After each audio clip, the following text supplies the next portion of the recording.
আজকে সকালের থেকে প্রবল বৃষ্টি হচ্ছে, তাই কবুতরগুলো আজকে ছেড়ে দেয়নি। কবুতরের ঘরের ভিতরে আজকে খাবার দিচ্ছি।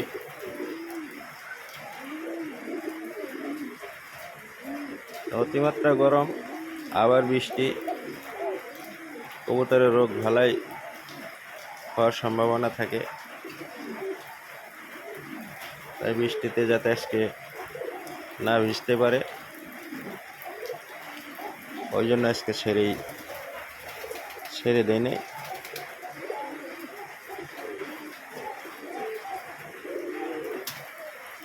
এমন আবহাওয়াতে খুব সতর্ক থাকতে হয়। সবাই আমার কবুতরের জন্য দোয়া রাখবেন। সবারই কবুতর সুস্থ থাকুক, ভালো থাকুক, তারে কামনা করছি।